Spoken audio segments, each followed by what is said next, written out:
And howdy, howdy, howdy. How's everybody doing tonight? Thank you for joining us and welcome on this hot, humid Friday evening here on September 20th, 2024.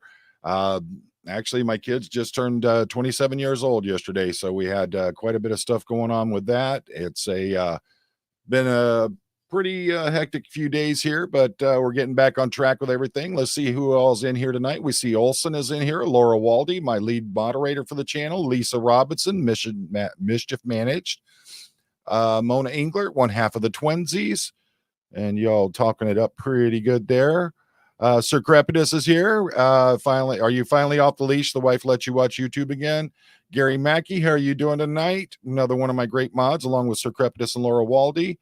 Let's see who else in Mischief Managed, of course. Jim Kohler is in here. Anaphylaxis rounding out the mods for tonight. Incarnasoul is up in the house. What's up, Incarnasoul? Cookie Brightwell, what's up, Cookie? Kathy Scoggins. And it looks like we got a pretty good crew going on tonight. So tonight I thought we would do something, bring back a couple of good friends of the channel. They're like family to us. We love them. They people we've missed having around. Just great people, folks that I have known for one I've only known for a short amount of time, but I feel like has become a good friend, someone that I truly enjoy having on the channel. And the other one, basically like one of my kids, love having them on here and love always have great conversations. So first off, we'll bring back the newest member of the fam here. He is known for being a three-time world champion at snail eating. He is also an accomplished didgeridoo player. And please welcome our good friend Daniel Mustard. How we doing, Daniel? How did you know about the snails, John? That's a secret. Jamie told me. Oh no, you know I can work the truth out of the Mustard brothers. Did he write a KR on me? How are we doing tonight, brother? How you doing, John? Good night. Good evening. It's Friday. Let's have a party. Whoop, whoop. Yes, sir. I've got my my favorite gummies waiting for me, so I don't want to take too far into this. So, and next one hasn't been on for a while, but has been someone that has, I have a special place in my heart for her. Me too. Absolutely. Been a good friend, someone that, been keeping tabs on. Went through a lot of BS. A lot of it, I can tell you from personal experience and personal knowledge, some of the things that were being said just were not true. But she kept her head together. She moved on, got herself to a good place, and now she's back with us. So please welcome the lovely and always adorable Vanessa LaRose. How we doing, darling? Yeah. Hi, guys. Happy Friday. Yes, Hi, Vanessa. Hi. Hey, I know so many names I recognized in the chat. It's really nice group you got going. We've we got a good core group. We got like Scooter Mom's in here. Scooter Mom's a good friend from up there in Toronto. Did a live with her not too long ago. Just fat Grammy in the house. She's really trying to support a lot of the up and coming and the smaller channels, and she's doing a great job with it while keeping up the fight with Scientology. Of course, my good friend Fat Grammy Mona, she's the other one half of the Twinsies there, along with Mona Englert. Amazing, does some of the best research that anybody out there, coming up with great ideas on attacking Scientology through the legal front. And she, along with Audit LA, just got the those planners out in LA banned by the city of Los Angeles. So big win there on their part. We've got just a great group of people up in here, and always happy and very honored that they spend their time with me. So let's start off with Miss Vanessa. Where have you been and what have you been doing? Yes, I have been in a graduate program for social work. Mm-hmm. So I have been keeping myself very busy studying. Absolutely. I am looking forward to doing animal assisted therapy in the future. And that's awesome. My goal. Yeah, I have a couple years left, but I started in school when I was 30. So I got my AA, I got my BA, and now I'm in the master's program, and it's kicking my butt, but it's good. It gives me a future to look forward to. I'm so Absolutely. jealous. Well, you're in the PhD program, aren't you? I wish. No, I'm just in master's right now. Oh, okay. PhD will come later. Then you guys will have to call me Dr. LaRose. Yeah, you'll be by the time. I'll call you. Hey, if Dr. Phil can call himself a doctor, you can call yourself a doctor. Well, I mean, let's face it. Dr. LaRose. How many people have nothing to do with anything to do with either the psychological world or the medical world that hold the title of doctor? So, well, yeah, like Dr. Jill, like Biden's wife, is a doctor, but not a medical doctor. What is she a doctor? And for those of us who haven't met us, we're former Scientologists, both me and Daniel. I was on the channel about a year ago, but your channel has grown so much since then that probably haven't met most of these people. Well, there was a lot of drama happened in the last few months with the SPTV family and everything, and it it really put a hurt on the entire community. A lot of separation, a lot of people dividing up into different camps and things like that. So I've been trying to focus mainly on trying to keep positive things going and try to keep it on more of the inspirational side than worry too much about the drama. I mean, when I see something that needs called out, I call it out. But for the most part, I'm trying to stay positive and trying to stay, here's some new ideas. Let's think about doing it this way or that way. So, and I'm sure you saw some of that drama coming up and everything. So I'm going to concentrate on the sarcasm. And folks, make sure that you get over there and you check out both Vanessa and Daniel's channels. They have some great stuff going on there. We're the Walking Bill Bates. Yes, that's our weekly show that we do together. We do the Walking Bill Bates, which is hilarious. Yeah. Joe Biden has a doctorate. Thank you. It says has a doctorate in education. What the hell does that mean? She's a teacher. She teaches at a community college. I know, but what is a doctor in education? How is she a doctor of education? That just seems very vague to me. That's all. Well, I don't understand how it works. That means she had to do a research paper or a dissertation on education to get that. You have to, I mean, they all break down into like the sciences and the different, main topics that you're in. And you can get to a certain point after you get your master's that you can work towards a PhD in that particular field that you're looking at. So I know that's what I mean. Like every time I think of that as being more specific, like what you're saying. A doctorate in education seems very vague, but what do I know? Me too, Gary Shields. I don't have any college. I don't know. I don't know how. What do I know? I was born in a cult. Okay, I thought of something today, Vanessa. I thought of something I wanted to share with you. Just a bit of lingo that I'd forgotten about that I haven't heard anybody mention so far. Do you remember disaffected? Do you know what it means to be disaffected? Yeah. Do you notice though? It's out of use because everybody gets declared now. When you leave the church now, you're deemed an enemy and declared. So there's no just leaving, and that's what they used to call it, John, disaffected. Wow. And I think there's something very telling in that because it implies that LRH knew very well that when you were not disaffected, you were actually affected. You were an effect of the machine. And he didn't like that. You're supposed to be cause. But it's very interesting to me that he used the word disaffected. Yeah. There's a differentiation of people who are just disaffected and who they're just going to leave alone. They're not suppressive. They're just disaffected. So we can throw away ex-Scientologists. And that's the word. It's disaffected. That's the word we need to use. That's what we are. If we want to call this ex-Scientology community one, that's what it is. We're the community of the disaffected.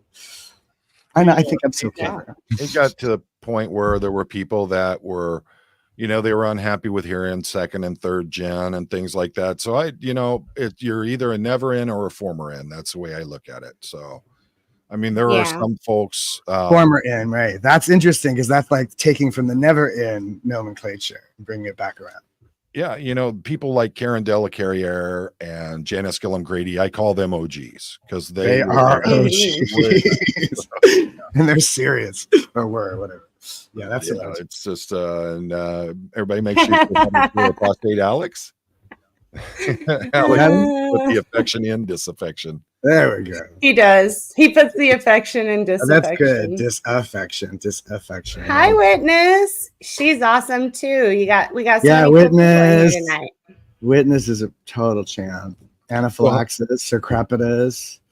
Oh yeah, we got I've seen a lot of familiar names. I think your audience just is that's who watches us. There's a lot of crossover. Right? Well, then they got good taste. So look at that. We're a super team. There you go. So how things been going with the channels with you guys teaming up and everything? You've been getting good responses on that? Yeah, I just got able to have memberships, so I'm going to set that up tomorrow. So that's cool. Daniel, moving on up to the east side. Yeah, I'm like 22 hours away. Yeah, so everybody make sure that you're getting over there and giving Daniel some love, so he can. He's 22 hours away from being able to go monetize. It's funny because the music is they're very short clips, so those don't work. I went back to school after 15 years. Best thing I ever did. Got my associate's degree. Awesome. Yeah, I've been looking into it. We have a thing here in Michigan called Reconnect, and it's for folks who've never been to college.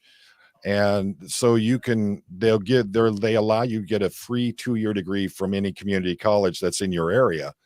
And so I've been seriously thinking about that as going back, get my associate's degree. I'm thinking maybe aircraft mechanics, something like that. But cool.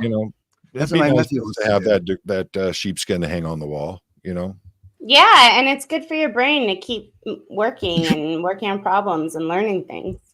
Yeah, well, I don't know, this YouTube stuff, it seems like it's rotting my brain half the time, so what we're going on with. So why don't we do this for the folks who haven't heard it before? We'll start off with Vanessa. Why don't you tell us about your experience, how you were connected with Scientology as a former N? Yeah, I was born in. I was not in the Sea Org. My parents were not in the Sea Org, so we were what you call public Scientologists. But I went to very small Scientology private schools my whole life. I went to the Hubbard College of Administration, which is it's like their Trump University. It's Hubbard's Trump University. And then I started working super young at Scientology companies, and it was just really, really depressing. And there was no joy, there was no love. And eventually I just kept getting further and further away. And I kept quiet for a really long time so I could have a relationship with my parents. And then finally it was just not in the cards for me to be quiet anymore. And I ended up getting disconnected from my mother and father and a whole bunch of friends about 8 years ago when I spoke up. So yeah, I've been on the YouTube. What was that? It's very eye-opening, isn't it? Yeah. When I've been on YouTube for a year now and speaking up publicly, and it's been also very challenging. Some of the things that have come my way, but I'm happy that I'm doing it. I'm not just wishing I could. Well, I'm talking about it's very eye-opening leaving Scientology and the way that they treat you once you actually officially leave and you're no longer being silent about the things that they put you through when you were in there. Yeah. Yeah. You learn. I mean, I'm sure you guys heard the horror stories about people who had left and the declared and all that. But to actually experience it, I'm sure it was quite a shocking experience for you. Yeah, and also just a really big head trip knowing that everything that I thought I knew wasn't real and wasn't true. It really took me quite a bit of sorting through what do I believe and what's L. Ron Hubbard's beliefs, because it was just pounded into my brain. So going through my associate's degree in psychology was so helpful because it just allowed me to go through everything with a magnifying glass and figure out, what's real and what's not. Is it real or hallucination? So Daniel, you want to give them give them your history with Scientology? It was definitely a hallucination. I was born in the bowels of hell. I was born in the Borg, as my brother Jamie likes to say, and in the Sea Org. My parents were both devout, crazy people. my father ran away from home when he was a teenager, joined the Sea Org, and sail away. And my mother was a debutante who left her first husband, the general's son, to run away and join the circus as well. And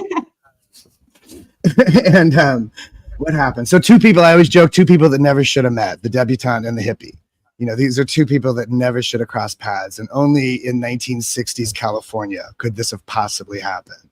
Because that was the life. It's attract, you know? Well, not even opposites, just people from such different worlds, you know, right. Such different worlds. And especially back then, these sort of social lines, that's part of what the 60s was about, was breaking down those social borders, right. Those social boundaries. And there was a lot of debutantes dipping their toes in the pool of hippiedom back then. Quite a few, in fact. Well, like they say on a lot of those BBC programs, Posh loves a bit of rough from time to time. Posh loves a bit of rough. What is that from? I've seen it in a few things. It was in the Kingsman's movie. Okay, yeah, that's English. Yeah, the Posh and the rough. Yeah, and then a couple of the programs I've watched on there. Yeah, so she was slumming it, right? She was slumming it. Yeah. Anyway, so I come out poop, and I don't know how much, like, the story gets a little kind of messy and crazy at this point. How much of this do we want to talk about? My mother, and I think a lot of the women of that generation of Scientologists thought they were birthing a whole generation of OT Scientology Ubermensch babies. And my mother kind of had a Mary Magdalene complex. Like, she thought she was going to birth the Messiah for Scientology. And so that's a bit of crazy. If you know the movie Carrie, the original Carrie with Sissy Spacek, the mother in that, she's like fanatical Christian, always coming at Carrie about what a sinner she is. Oh, yeah. And my mother was like that. She was like Carrie's mom for Scientology. And our mothers were best friends. So all right. Time out once again. Hello, Miss Sunrise Dawn. I apologize for not saying hello. So okay. Miss Sunrise Dawn. And hey, there's the past state Alex. Hi, Alex. I'm rooting for you. All right. What was the other question? What are we doing? Okay, so yeah, the crazy talk. Yeah, like what she said, you know, the worst part for me, because I never actually joined the Sea Org. I did go to Scientology schools, and I did work for Scientology companies and stayed isolated in that way. But I did not join the Sea Org. My brother went back and joined the Sea Org. I still shake my head at him. I didn't. So I didn't get abused in that way. But it is the incredible head trip of it all that really is what was my failing and my damage, I think. You know, finding out now for the first time that, like, a big part of why my father would never talk to me, even though he worked right across the street from where I grew up, is because he wasn't supposed to. He was being scolded for talking to me because he was going PTS to the middle class, or he was on the RPF or whatever it was, right? So, like, I didn't know that. All I knew is my father kept ghosting me. You know what I mean? Stuff like that. That's so fucked up. And he worked right across the street for years and years. He was the man. He was the mayor. I was going to say he was the manager of the hotel, the Hotel Chalet Go Fuck Yourself, or whatever it's called. Chateau Go Fuck Yourself. That's it. And my mother, of course, was the manager of the apartment building across the street called the Shangri-La or the Shangri-La. Pinch it off. Okay, so so there's this weird, like, mirror image thing going on there. What else is there to say? I kind of slow quit, I guess. I just moved away. Well, she didn't birth the new Messiah, but she did birth one hell of a singer, that's for sure. Yeah, it's a shame. I just feel like I'm just such a waste, you know. I just kind of I'd like fucked around with for so long, and then at the end of that, like, by the time I got away from Scientology, I had developed a nice healthy drinking problem, and then I ended up in the streets of New York City trying to drink myself to death. So, you know, it's like, you gave it a good try. Falling down that hill, you think you've hit the bottom of the hill, and there's a whole nother hill to fall down. You gave it your all, and we can't ask for more from you. So yeah, witness enjoyed our mustard on mustard. Is it too much mustard? Angry mustard. It's so funny to me. I used to, you know, I grew up hating that name so much, and the idea of punning it and making fun of it just used to. And now I love it. I love making fun of it. Same with the Scientology stuff. Like I've been wanting to make fun of this for 30 fucking years and I haven't been allowed to, you know what I mean? Like this has freed me up. I can fucking make these fucking jokes. Like they have references on joking and degrading. You're not allowed to joke. Right, joking and degrading. Right. I'm degrading. Yeah. I'm totally catching. And like, there's a list of all the SP traits. I think I have them all. I don't want to go down that list, Vanessa. Don't maybe go down that list. Anyway, we used to go down that list as like a family activity. How to watch out for the suppressants. And they were so scary. It was such a boogeyman thing back then, you know. SPs, Dave Mayo and all that. No, I have the joke about telling the Scientologists that are still in that LRH has talked to me, you see. And he's gotten to Target 2, and it turns out it was a trap. That Target 2 is even worse. Go back, go back, go back. Xenu is our friend. He sent us here to protect us, to keep us safe. It's not a prison, it's a sanctuary. That as bad as it is on Earth, it's worse out there. Abandon the mission. Abandon the mission. And repeat Scientologists are always trying to leave this planet. They're always trying to leave this planet. That's their goal. It's a prison planet. That's to get high enough to leave the prison planet, which is really a poor way to teach children how to look at the world. Well, I forget who I was talking to, but not too long ago, I was on one of the lives. I was talking to someone, and they were talking about how if people were, you know, if you had someone who developed like some kind of disability or something like that, how other members would tell them just to shed the body and go claim a new one. I mean, that's what my father did. When my father got sick, he didn't get treatment. He didn't seek treatment. He was, I don't know if he was told this, but his intention was, and this was his nobility to him. He thought he was being a hero to not burden the church with the financial burden of chemotherapy. Wow. So instead, he just laid down and died for them. And no question, you know, it wasn't even like they had to tell him. He was so programmed. He just, oh yeah, it's time to die now. Oh, well, see you in 18 years. Bye. And it was that cold, to be honest. Yeah, they believe that they can just like drop the body at will.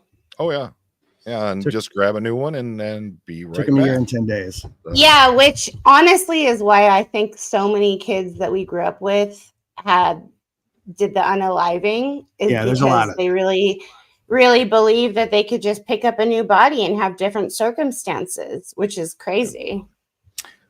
It's a real shame. I mean, when you start talking about doing the you know, the father Ben and the sister Wednesday nights, you know, when we start talking about, you know, with Farrell Cheryl growing up with a father who was very hardcore, and you know, even in his last days, he kept thinking, if I could just get my ethics straight, I'll be back on track. I'll be good to go. This is just a momentary lapse. And to me, that's just it's so sad. I mean, if he'd actually just went and got actual treatment, maybe he could have extended it a few more years. He could have been a little bit healthier in his last days, a little bit happier. But you know, I mean, think about how that affects these incidents that are in court cases right now. You know, there's legal battles over. Yeah, like that. There's whatever doctor, what's his face. You know, like that's the mentality. Yeah. Is it, you know. That's not a good thing. It's not healthy. It's not helping nobody. You know, and yeah, I know, like with go ahead. Case. What's that? Whitney court case. Yeah, there he instructed her to drop her body, and her mom is suing the church. Have at it. I believe that's you know, the proper way to go. You know, they do something wrong, call them out on it, make them you know, unfortunately with an organization like Scientology, the only way you really hurt them is hurt them financially. And that's the sad point about it. Let's see here. Comment: with all you've been through, you and Daniel are such compassionate people. It's amazing to see your journey and how beautiful you are. Thank you, Indigo Twin. But you know what? Daniel got that beard going. So, you know. Yeah, he does. He got that thing and beard. So he's it makes me very cuddly. Or seemingly. You know, we need to get him one of those straw hats with a big feather that comes out of it. I'd wear it. I love hats. I got lots of hats. It's just most of them it's too warm for most of my hats right now. But yeah. You'll see other hats in the wintertime. I have always had hats. Oh. I'm still mad at Tony Sutcliffe for stealing my hat. What's that? I have a question for Poe. How come you still like care so much about this? Because for us, it's amazing to see. Yeah, let's talk about somebody who's compassionate, who's never been in, who really cares about it. Like, what is it that keeps you going? It's the years, my entire life, and Jamie pretty much diagnosed this 15 minutes into a conversation with me.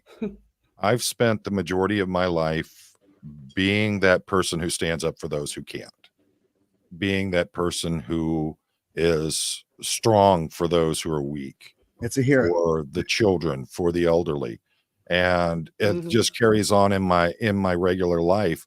And I'm also one of those that I don't just, if it's not going my way or I'm not getting the views I want or the clicks and all that, I don't just turn around and walk. I keep plugging away. And that's how I am. And every time that I see someone who's in a situation, I think about, what if that was one of my children? What if that was one of my family members, one of my dear friends? And also during this time and during this journey through the anti-Scientology world, I've developed a lot of really good friendships, and I don't just walk away from things. So yeah, that would be me. I get that. Yeah. This is why we're happy to have you. This is why we love you, John. That's the biggest thing about empathy and compassion is how you view it, from if this was you or if it was a family member or a dearly loved one. That's that's the whole point of it is if you can't see yourself or a family member in that situation, how can you ever feel compassion or empathy for it? Can I jump on a comment here? I'm Certainly. sorry. I just think this is so true. On Hada on Fire, Scientology outing is covert hypnosis. Covert hypnosis is illegal. Therefore, Scientology outing is illegal. I like that. Can we take that to court? Yeah. Well, when the covert nature of the thing is revealed, then the justifiable behavior is no longer justification for the behavior is no longer there. And there's our good friend reconnecting from over in Australia. She was part of the big Melbourne protests out there not too long ago with T. And let's see, we had the Aussie ladies. Miriam Francis was there. Electric Boogaloo was there. So Cool. Let's see. No, I don't. What, Becky? No, you don't, Poe. I can attest to that. Oh, walk away. Yeah. Yeah, walk away. That's what makes you a hero. In recovery, they teach you this thing about, in families, you're usually designated into 5 different categories. There's the hero, the dreamer, the caregiver. I forget the 4th one, but the last one's scapegoat. That's me. This one's the hero. That one's the hero there. I'm not sure if you're a caregiver or Vanessa. Where would you go in there? Are you a dreamer or a caregiver? But there's a 5th one. I'm a caregiver. Yeah, there we go. So like that's we all like in families and work relationships, a lot of groups, people fall into these categories. And John, you see injustice and you want to do something about it. You're compelled. You see somebody hurting and you have empathy for that, and that propels you, that motivates you, and that's a really beautiful thing. And I've also got the dreamer side of me, also the artist side of me. You know, I'm always, my mind goes a million miles a minute. That's just how it is with me. But I'm always looking at the beauty of things.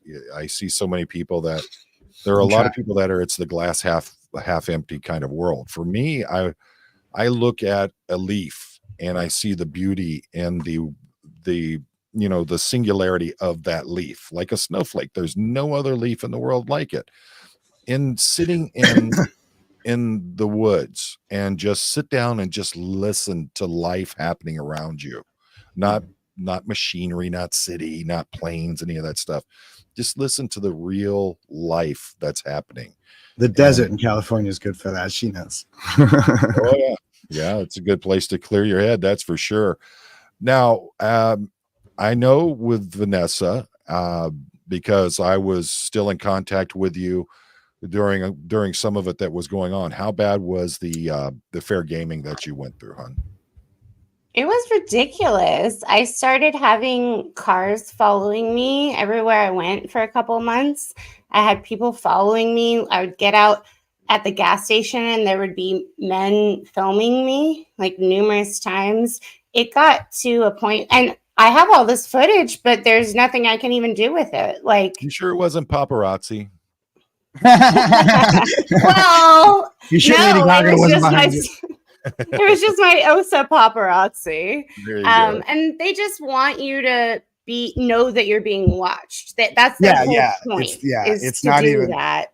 They don't even try to engage, I don't think. Or they might like cut you off or something, or act rude in some sort of covert way that they can go, what?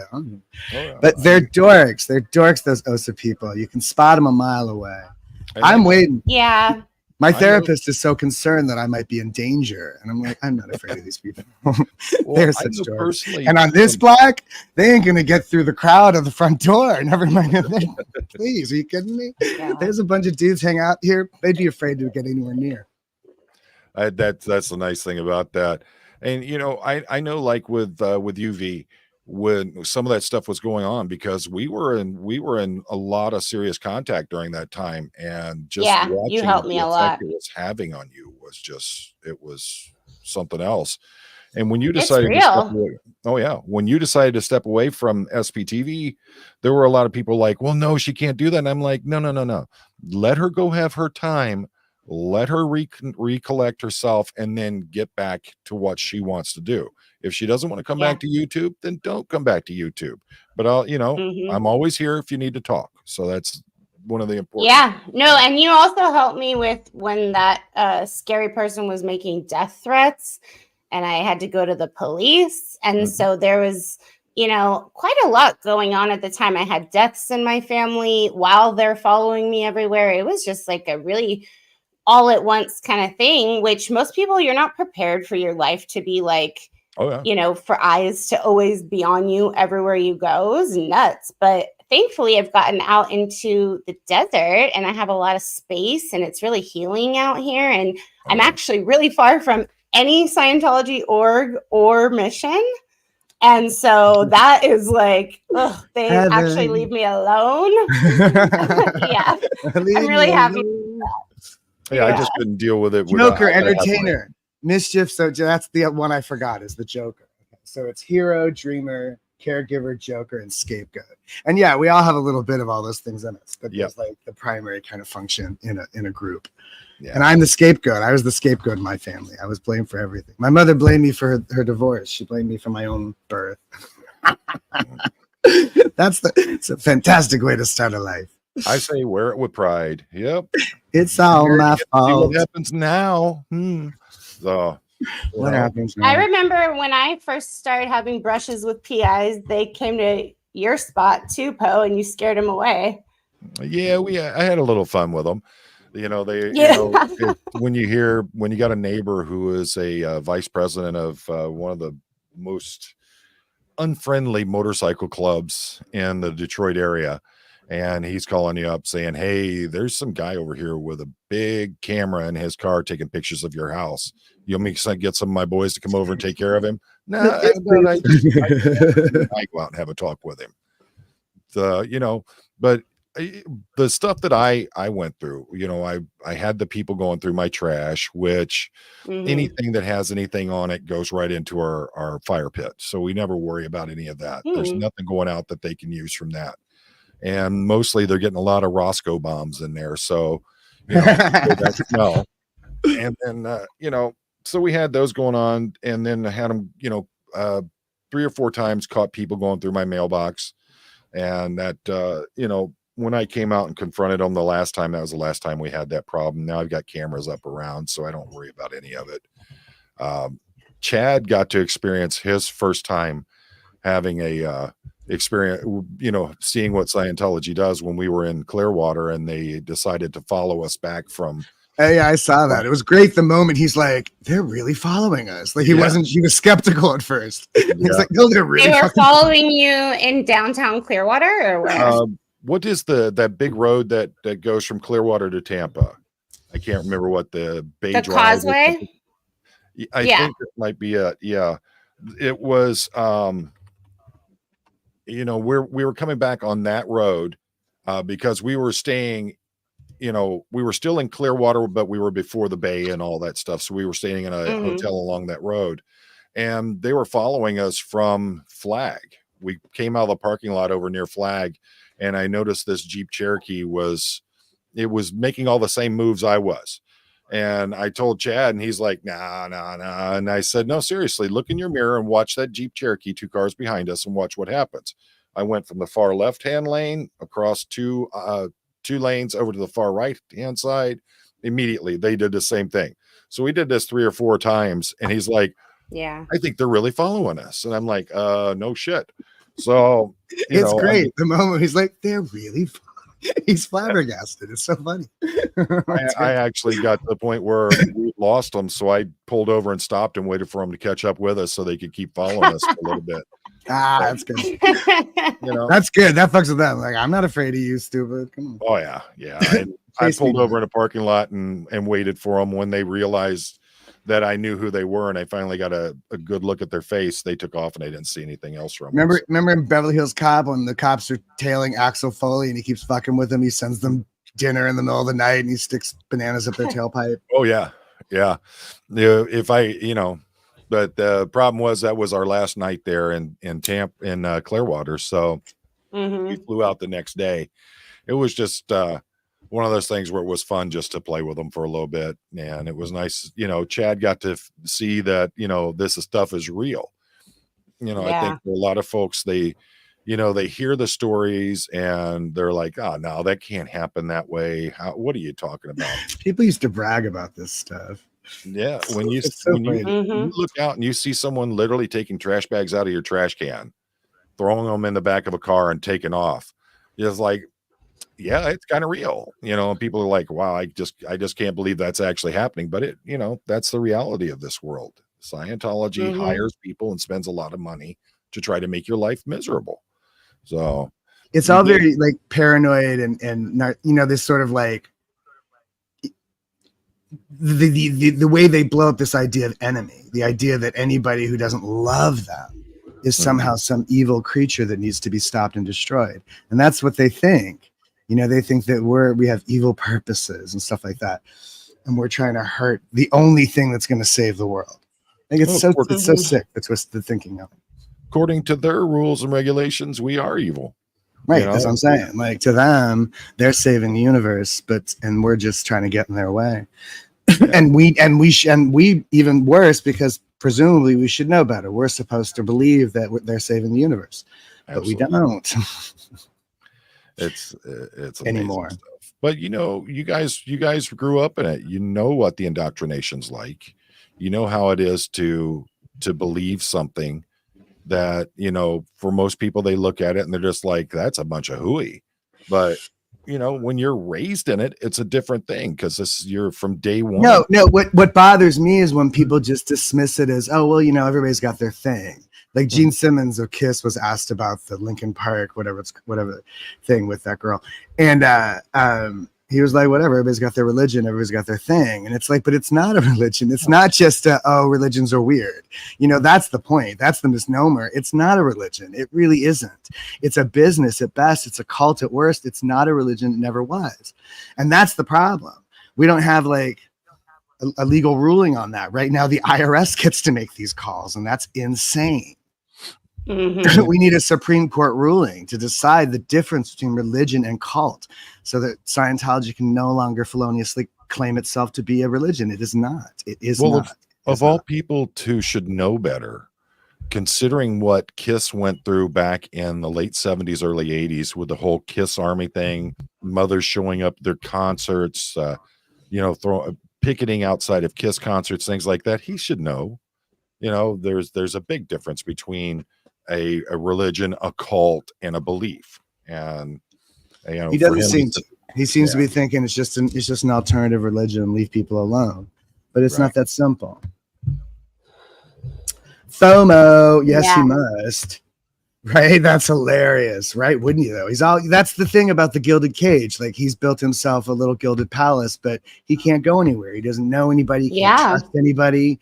He doesn't have any real friends. He has no human connection, and he thinks that's a good thing. Oh. All right. Well, here's a good one for both of you. What has been the biggest culture shock you had after you left COS? That not everybody's mom was on course. I used to say that all the time as a kid. Where's your mom? She's on course. Duh. Like, don't you know? Why doesn't everybody know that? You know what weirds me out is the lack of acknowledgement. Like in Scientology, there's this whole thing about you say it, duplicate, and acknowledge. You have to acknowledge. Like acknowledgement is very important. And I've become very used to that and very sort of like, and I get really furious with people when they don't acknowledge me or whatever. Just things in general. That's a weird one, but Ms. V? I think for me, the fact that we know a whole dictionary's worth of words that are not useful. Real words. They don't really, like they're not English language, they're just Scientology.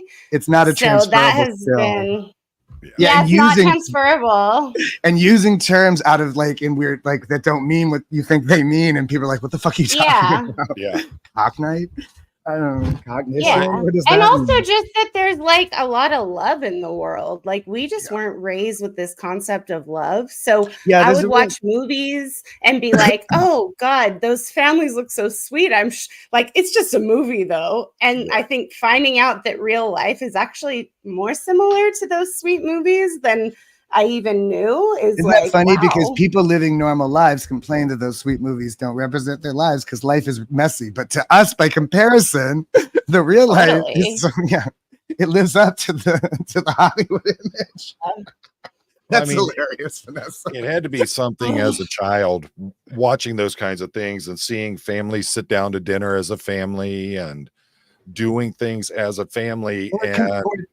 Or it's okay, man. You'll try again tomorrow. Like the compassion, sympathy, apparent, like whatever. Just holding a child rather than scolding it for crying. Yeah. You know what I think about? Poe was on one of your shows where people were trying to run away from the police. The first segment on that was a woman who was fleeing a robbery, I think, then was stopped and then fled the stop. And then at the end of it, when she crashes her car, they find there's a toddler in the car. Oh yeah. And it's an issue because they realize they keep saying he's nonverbal. He's nonverbal. He's old enough to be verbal, but he's nonverbal, right? He's not even whimpering. He's not crying. He's showing no emotion at all because this child has been so abused already at 2 that he has learned to shut the fuck up. He has learned it is not worth it to cry or whimper or react to being smacked in the face or being in a car crash. And that's what we were trained to be like. We were trained not to have the HENR, the human emotional reactions that come with what? Falling down?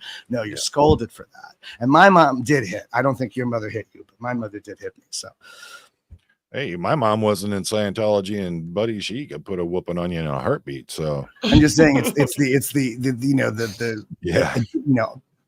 it? I'm playing the pylon.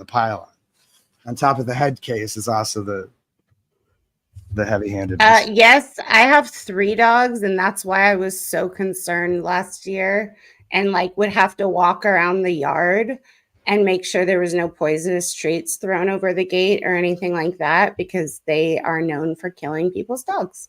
Oh my God, don't tell me that. Oh my God, that freaks me out. Yeah, oh my God, I love my dog. I love my dog so much. Raven, come here. Come here. Yeah, my dogs are my life. Awesome. A friend of mine wants to get a sloth. Oh, those are dangerous. Well, apparently there's some loophole because it's not really on the list of banned animals that you can have as a pet. So people do actually sometimes manage to get themselves a sloth. I don't know. Well, it's like a friend of mine had a ring-tailed lemur, like King Julius from the Madagascar movies. Yeah, those are cool. And he had it for about 2 months and he got rid of it. He goes, I don't care what anybody says. Those are not good pets. They are. Yeah, that's just it. Wild animals really aren't. That's why we spent generations domesticating dogs and cats, or centuries really. But wild animals don't make good pets. I don't know what people are thinking.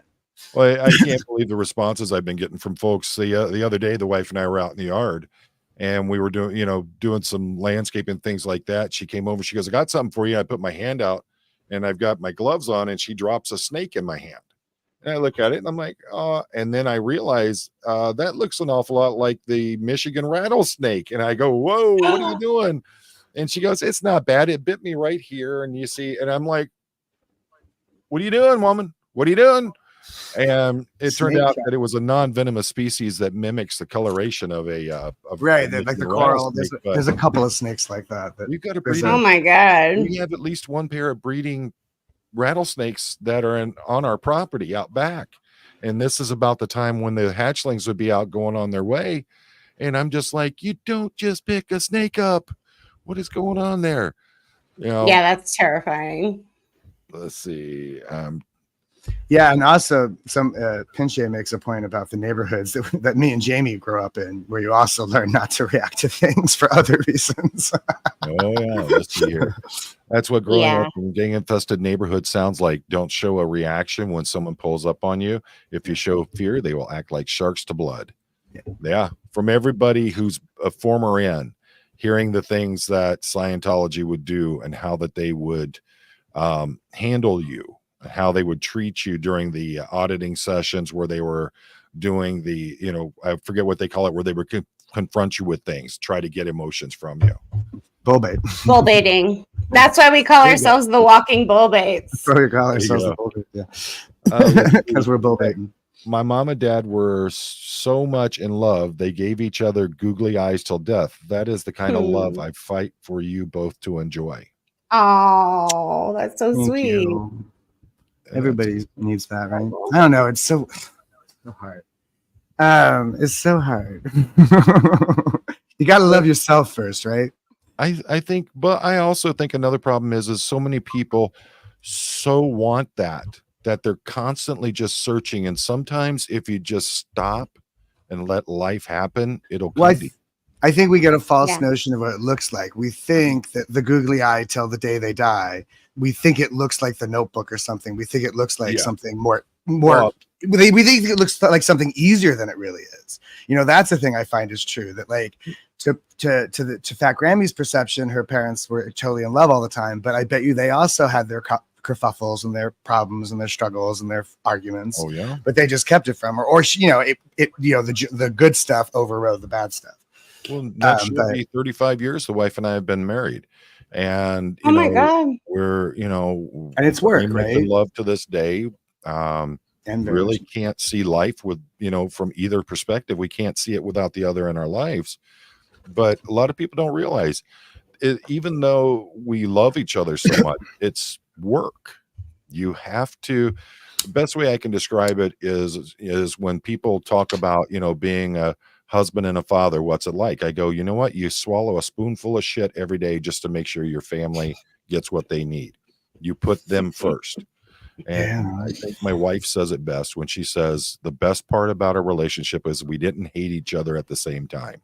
Right. Oh, that's good. We never hated each other at the same time. We were always willing to work on it. And that's a big thing. Is it's just like with anything else in life. If you're going to do it, you can't just walk away from it. You have to be committed and you have to fight for it. And that's how I feel. That's how she and I both feel. We're not the same people who married at 21 years old, so it's, we've grown together, and, that's my other half. So, if anything ever happened, I don't know what I would do. So. It's definitely interesting dating post-cult. I bet. Well, it's John, not something you just want to come out with. What is dating like for you, Vanessa? I keep asking her these as a pretty girl questions. As a pretty girl, Vanessa, what is dating like for you? It must be very went on a date kind of recently, and the man told me that I was one of the most interesting people he's ever met, top 2. And I thought that was interesting. And I was like, oh, thank you. He's like, it's going to take a really strong man to be with you. And I was like, wow, good, thank you. And then I never heard from him again. Well, that was his really polite way of saying he wasn't strong enough a man, I think. Yeah, and that was I don't think I even talked about Scientology. That was just me talking about, rescuing dogs or something. Like I don't usually lead with, I grew up in a cult, because normal people I'm gonna put on a t-shirt. I was born. It doesn't hit right. Don't blame me. Doesn't like Well, I think it's one of those things. I mean, my wife is I akin her attitude and the way that she goes through life a lot like Leah Remini does. She's a very strong, very boisterous, outspoken person, and she tells you what she feels, but she comes at it from the heart, and that's it's not like she's doing it to hurt you. It's just she's a very honest, open person. And that's New York. That's so New York, by the way. New York is very much like that in general. It gets a bad rap, and some New Yorkers are fucking assholes, but there is a lot of that sort of like that. To me is like what makes Leah Remini so great in that moment where he like tries to shut her down, and he's like, and she's like, "Fuck you, little man. I ain't taking this shit." That's New York. You know what I mean? Somebody made, okay, you got me. You see, this is your fault, John. The Aussie has asked me to play the didgeridoo, and I don't play the didgeridoo. Go buy some BBC and make your own. So, Daniel must blue man. And now I have to learn it. Now I have to learn the didgeridoo just to make that all comes back. Well, just wait. I'm getting ready to announce your champion hurdy-gurdy player too. So, and Witness says, "Yes, you're intense, Vanessa." But yes, I'm intense. Born in a cult, but not yesterday. That's really good. I'm totally stealing that. There you go. But with me, I'm more of a quiet, reserved person, and I think we complement each other. But I'm also the kind that I'm willing to call BS when there's BS. So I don't, if the wife knows that if I'm like, "What are you doing?" she realizes maybe I stepped over the line just a little bit. So, and Ree says that she will help you, Daniel. Maybe you guys can do a live where she teaches you how to play the didgeridoo. All right, I'll learn how to play. It's about breath, right? It's just kind of this continuous kind of breathing in and out. You gotta make sure you're doing all the proper hand. No, this is solitude. Did you find anything you learned in Scientology was usable on the outside? Plotting people on a tone scale. Well, that's no, ew. That's something. No, that was just that compulsion, a habit for a long time. Well, Vanessa, I've asked that of you before. I always like to ask the question of, was there anything positive that you got from Scientology? I mean, everybody's wanting to talk about the negatives and all that, but did you pick, because I see a lot of people have this amazing work ethic. A lot of the former Sea Orgers, they get to work and they work and they work until they're panicked. They're constantly being panicked into move now, go. Like Jamie did that on our feed when I was trying to play that song, and he's like, "Go, hurry up! Don't sit there and tune that fucking guitar." He's like, that's what he was doing when he's he was like bullying me into hurrying up and play the song already. And that's what their life is like all the time. Can take the kid out of the cult, but can't take the cult out the kid sometimes. Well, yeah, exactly. It's there's a similar thing with ghetto, and there's a lot of different things like that. Or just like people who like LA is full of people who come from somewhere else, and like that somewhere else comes back every once in a while, no matter how far away they get from it. Yeah, that's but let's see. Oh, cool! I've done that before. Equine therapy is awesome. That's right. That's really cool. The animal therapy thing. 100% productive and 100% OT and 100% cause and all this. It's like it's such an overload. I would say Scientology taught me to be a good listener. Like Daniel was saying earlier about like acknowledgements. I've always gotten that compliment since I was a child. Like something different about the way you talk to me or the way you listen. Like I actually pay attention to people, and people in the regular world do really appreciate an acknowledgement. They do. I got that. Thank you goes a long way in the WOG world. Yeah, just paying attention. Yeah. Jamie is older. There's an even older brother, and then the two of them have another half brother who's younger, who's not related to me. He's from their mother, and then I have three more half sisters that are older than almost everybody. on the other side, my mother's first. So it's a big Brady Bunch blended family, not family. Whatever that is. Jamie and I are trying. Now, besides Jamie, are you in touch with any of your other family? Not really. I was in touch with the older brother, Josh's wife, for a little while on Facebook. She was chatting with me, and then the half sisters are weird. Like the oldest is still a Scientologist. She's down in Clearwater somewhere, lost in the muck. I don't know. And the middle sister and the other two live in the Pacific Northwest. And the youngest is kind of a bitch. She's a bully, I think. She certainly bullies me. She's never had a pleasant word for me my entire life. She was, and the middle one just seems very sorry. She's always very apologetic, but she never really says about what. And so I don't know. I don't know how to talk to any of them. I try sometimes. Robin, last time I talked to Robin, she said, don't call me anymore. She doesn't want to hear it anymore. And how about you, Vanessa? And these aren't even. I have two half siblings. Their father fought for them to not be raised in Scientology. He brought my mom to court.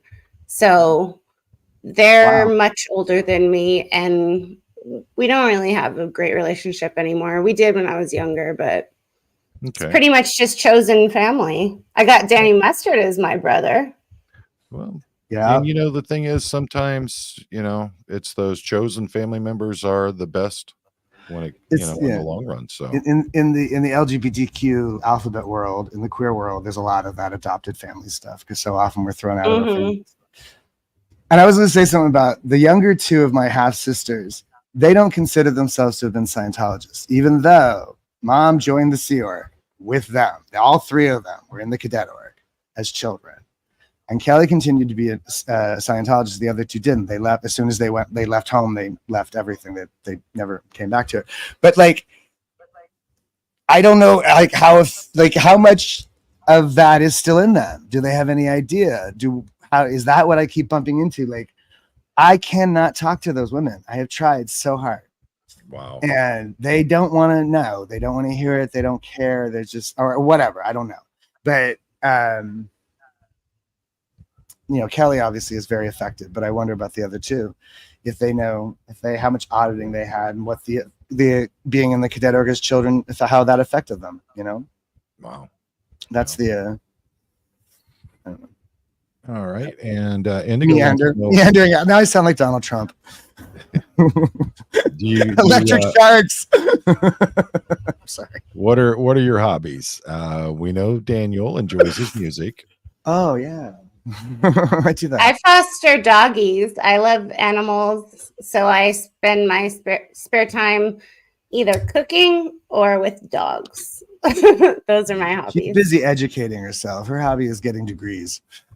Yeah, but I whipped out a corn and pepper chowder today as well because it's a little overcast. So that sounds very nice. Yeah. That sounds very yummy. Daniel, what do you do besides music? Oh God. Oh shit. What do? I walk the dog. No, I don't know. I like movies. I'm a cinephile. I like, I don't know. I don't really do much else. I don't know. I hate this question. Hold on a second, but there's a comment here. All right. Let me bring it up. You were coming back to it. You're not getting away from it. Did you notice that your brother, when he said to you, do you have any questions for me? And then he would answer your questions with a question. Yeah. It was like he's shady. He's shifty, that motherfucker. I'm going to get him. I don't know. I'm really enjoying these talks, and it's funny because he doesn't want to do them. So I kind of bully him into it, but I feel like as a little brother, I got the right to do that. Right. I don't know. Right. I don't really know.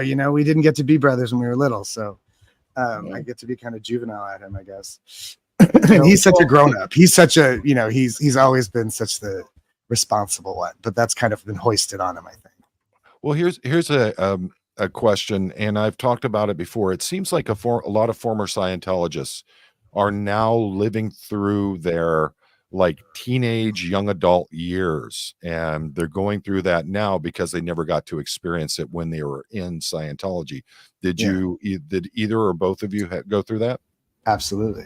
I'm still going through it. Because in addition to being born into a cult, then I was an alcoholic for a whole bunch of years. And that does the same thing. It completely arrests your development. So there is, and in AA, luckily, there is this sort of notion of a sort of born again rebirth that you can kind of start over. There's this invitation to start over. So you get to like, yeah, completely. And you have to, and that's the instruction, is to rebuild yourself. You have to kind of rebuild your whole personality out of whatever. Absolutely. And what about you, V? They started treating me as an adult really, really young. And so I think I just skipped over a whole bunch of, from like 15 to 25. Like I was already being treated like I was 30 years old. So yeah, there's no adolescence. Yeah, there was no adolescence, and I started working full time, paying bills. Like it, I don't think that I've had like a nice renaissance of fun times, because I've just had to take care of myself ever since. Yeah, then, you're still nose to the grindstone, school and stuff. So yeah, it's hard to get messy. Oh, okay. And Sandy was saying, just didn't hear, but thanks for letting them know.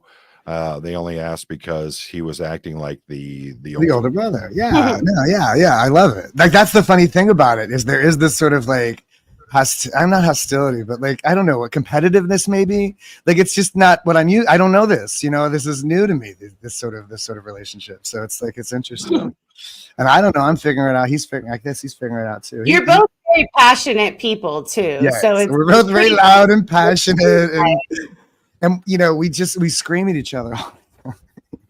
Well, but that's also, that's in what would be considered a normal family, even though I don't think there's any such thing as normal. I think, there is, normal doesn't, it doesn't necessarily mean better or worse. That's why we stay away from that word. But, right. There is sort of normal, there is healthy, there is sort of like the order in which things are meant to go or tend to go, and what works seems to work. And so we're talking about making up for lost steps that we lost, it's skip gradients, right? It's we're making up for skip gradients from way back when. Oh, yeah. And of course it's going to be louder because we're big grown guys now. We've had years to create opinions, and he can't just tell me what to think, that kind of thing. There we go. You scream, but I can still see the love you have for each other. I think so. I like it. I like that we can yell at each other and it's okay. Like that's the thing about family that we didn't have. As soon as there's in turbulence in a Scientology family, somebody's threatening to declare your ass. So it's like, you can't you can't say shit. There's no just arguing. Like you're always worried you're gonna get cut off. Or I was going to ask about that. What did it feel like growing up in a world where you had to watch and everything that you said and did because you were in fear of someone, doing a KR on you, or what did they call them, the ethics or council of body evidence, those kinds of things. How was that growing up as a child? Like walking on eggshells, honestly, is very stressful. You feel like, and you also are your own thought police, because you think if you do something bad or think something bad, then you're going to have to report on yourself. So it's really the prison of your own making. Yeah. Like I was saying about my father, I don't think anybody told him to drop his body. He just took it on himself to be the responsible Scientologist and drop his body. You do this to yourself after a while. That's the point of it. What was the question? Growing up and knowing that anything you said or did could be used against you. And it's like living in 1984. Yeah, it's like living in 1984. It's like a weird thing. Like you don't realize when you're in it how scary or how weird or how fucked up it is. It's not until hindsight you go, oh shit, that was twisted, because you don't trust anybody and you can't. It's not worth it.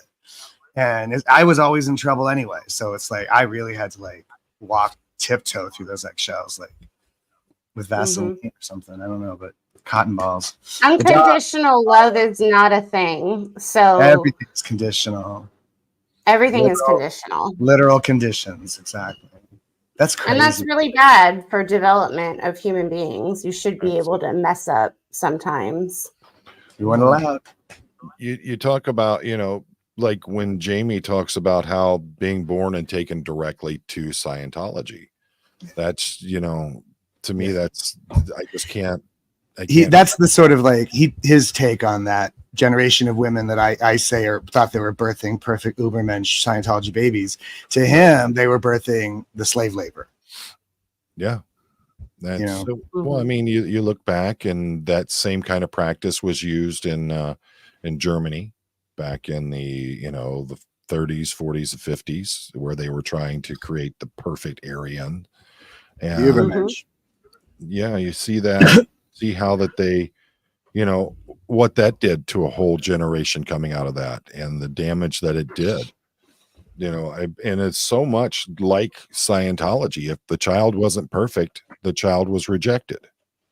You think about that with Scientology. I mean, yeah.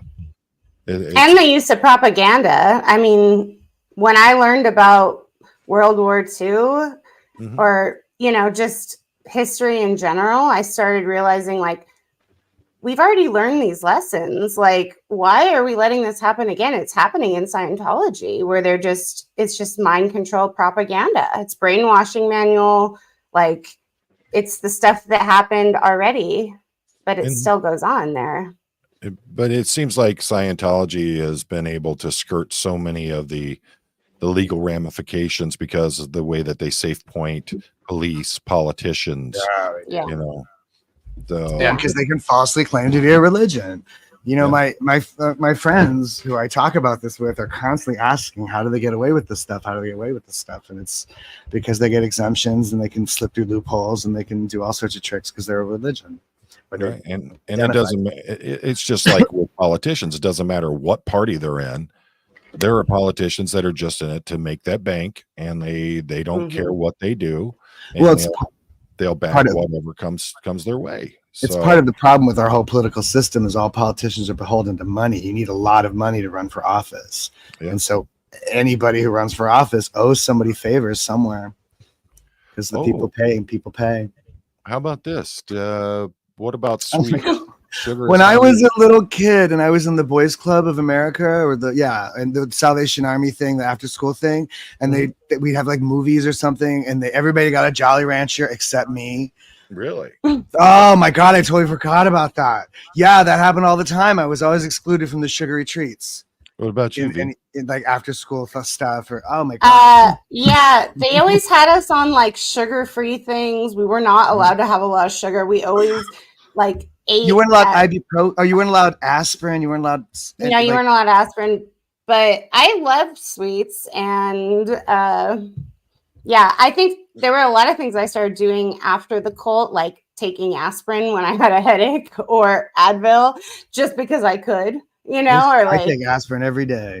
It's amazing how there are these things out there that could have alleviated like the minor pain or the the chronic pain that was going on in you, and you were denied it. And now you're out and you're able to get hold of those things, and they're over-the-counter medications. It's not like it's big pharmaceutical thing. Talk about that had to be really interesting, realizing that those were there the whole time and you just were denied them. Yeah, I suffered from migraines too. So at a certain age, I started just being like, I'm taking etc. and I don't care what you guys say because this is ridiculous. I even took I don't want to talk about we didn't even use Novocaine when we went to the dentist. We weren't allowed Novocaine shots if we could help it, which is crazy. That sounds like a lot of fun. It sounds like you couldn't take the thing they give, the painkiller they give you after. You couldn't take that either.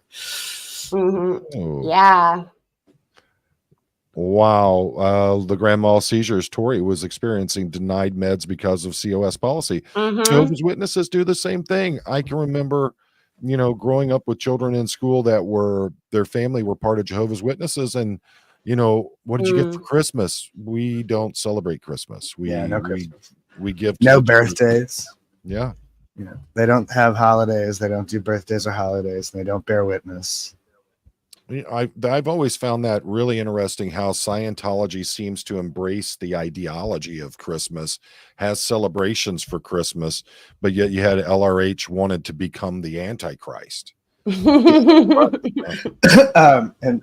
well, like, but they're always trying to sell this idea that they're non-denominational and anybody can join, and that's how you do it. That's how Christians did it. You know, the Christmas was adopted from a pagan wintertime festival that had nothing to do with Christ. You know, you just adopt the festivals and the habits of the old culture to pull it into the new. And pretty much every religion does those. You know, they adopt the local traditions in a way to get others to join in. So Scientology has their winter wonderland every year. I was thinking about the New Year's event. See, that's why for me, Halloween's my favorite holiday. I don't have to worry about it being, a reflection of something that was adopted or taken from some other beliefs. Halloween's just my thing. So mental abuse is another reason I want to fight the battle and take down Scientology. Absolutely. How many upper OT people are down in South America right now going to cancer clinics down there because they got to their high OT levels where they were supposed to be able to cure themselves and found out you've got the big C now.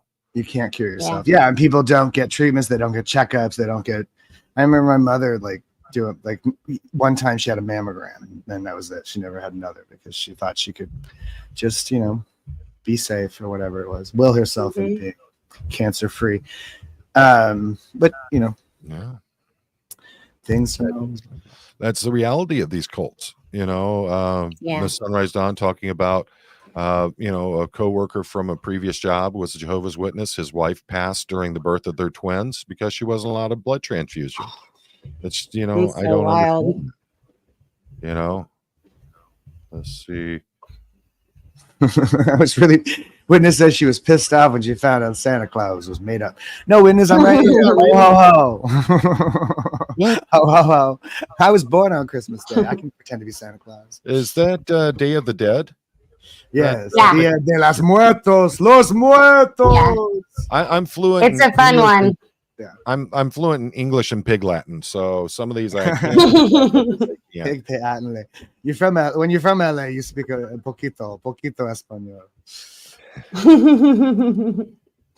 Oh, they're saying Halloween was actually based Samhain, which is an ancient Celtic festival. That's cool. The whole thing about dressing up on Halloween was because that was the day that I believe, I can't remember if Samhain was a demon or if he was considered a pagan evil god. But the dead would rise, and in order to keep yourself from being attacked by them, you would wear masks or decorations. Disguise yourself so they didn't know that you were the living. So they thought you were one of them. And have you ever seen old pictures of like Halloween costumes from like the turn of the last century where it's like really scary shit? Like little kids are dressed up like freaky, like scarecrows from hell. Oh, yeah. I was such a huge fan of that show, Supernatural. The first few seasons they were amazing because they bounced off of so many of the traditional Halloween kind of topics, and it was awesome to see. Let's see. Well, thank you for being here, Gwen. We appreciate you. Hi, Gwen. Raven, stop that. Raven is chewing on this thing. Why are you doing this? She hates this computer. She hates it when I sit here and do this because I ignore her and she gets so upset.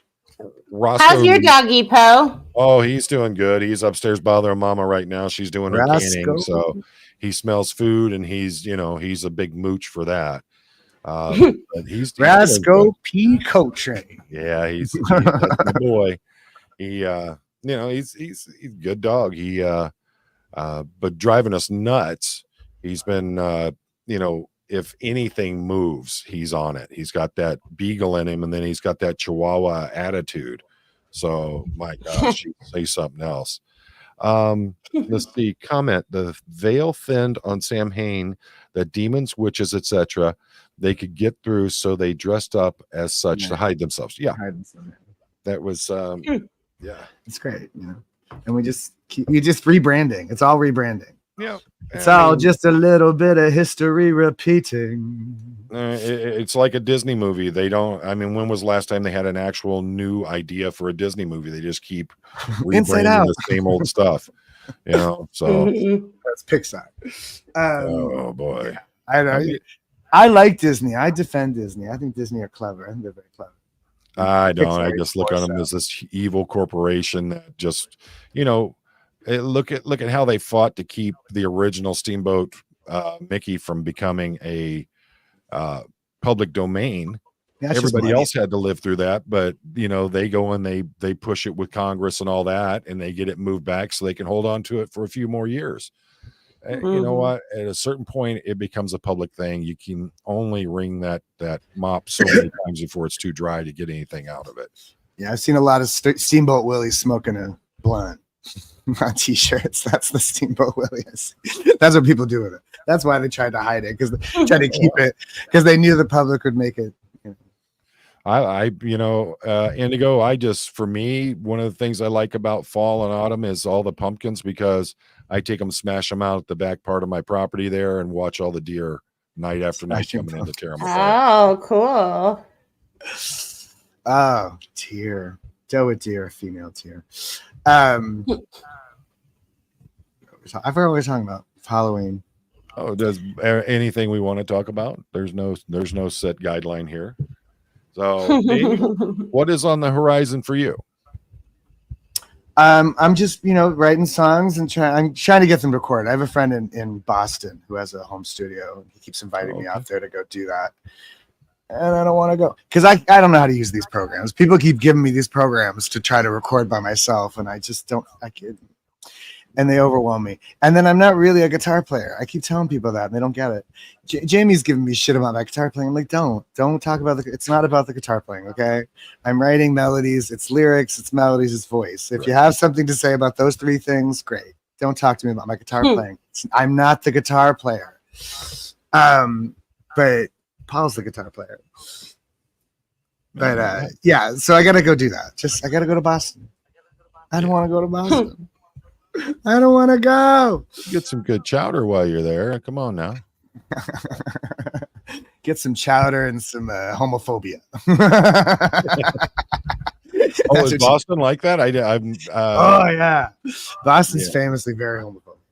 It's that whole Irish kind of like, I don't know. There's something about it, but you at least get some good potatoes out there. So there's homophobia in New York. Some woman called me a faggot the other day. That's always fun.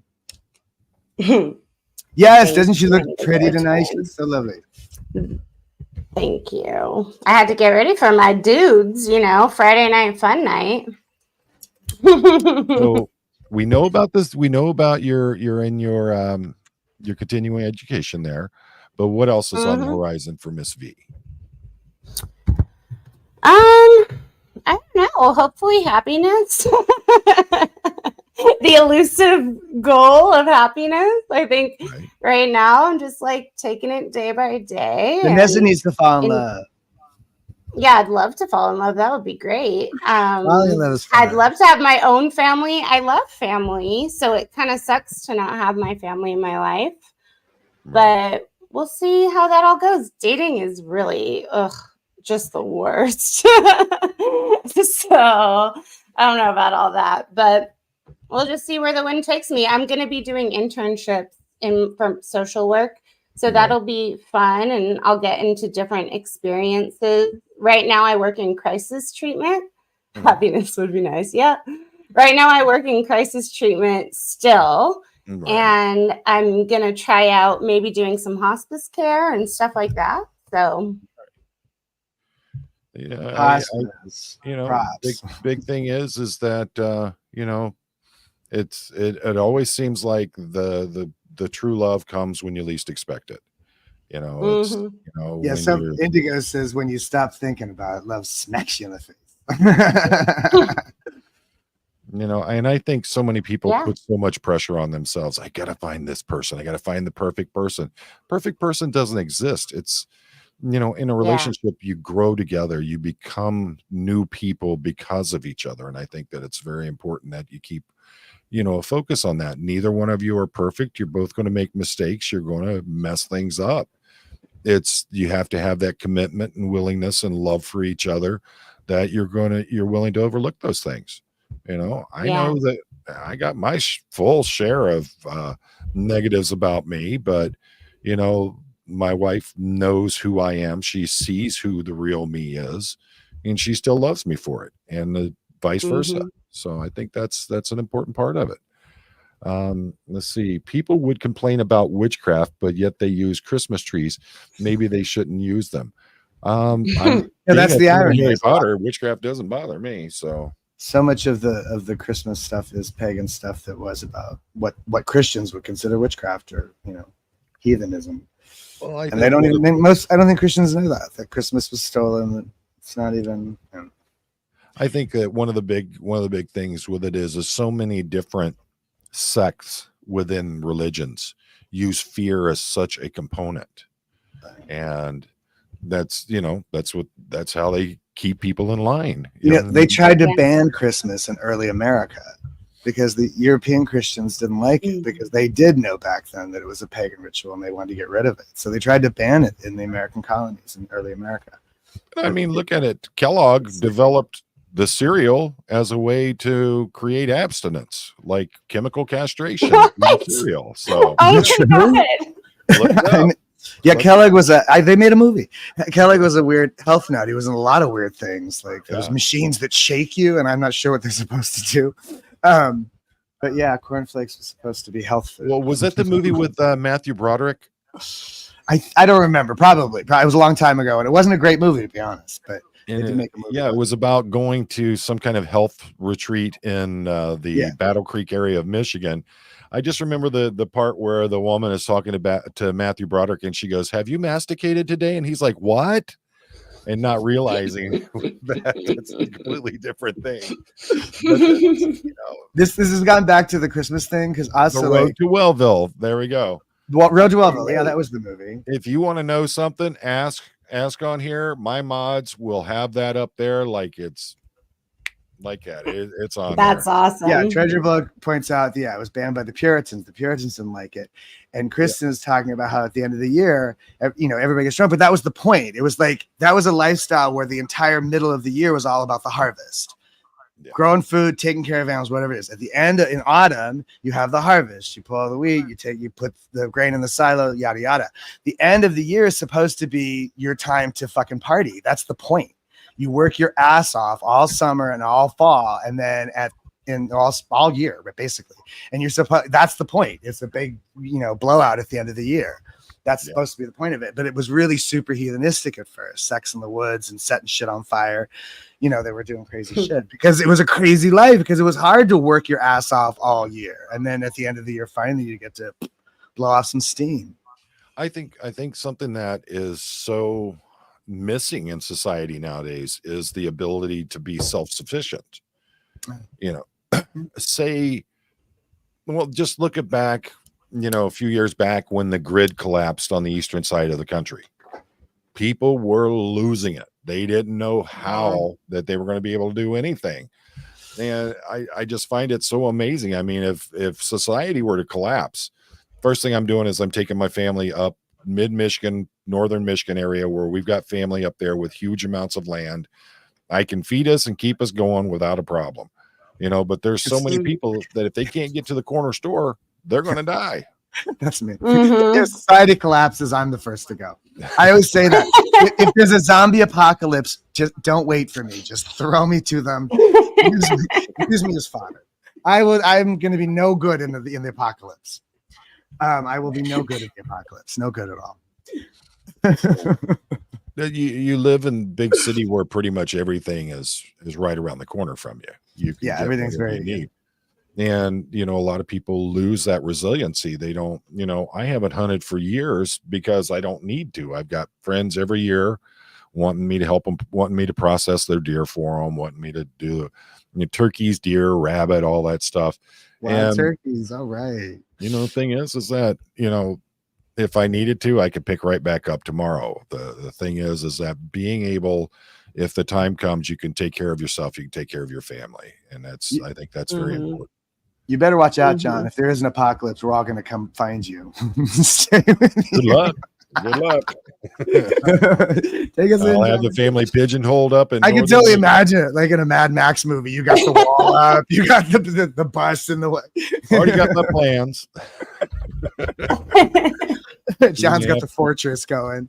Get around that 20-acre wall of storage units. Have fun with that.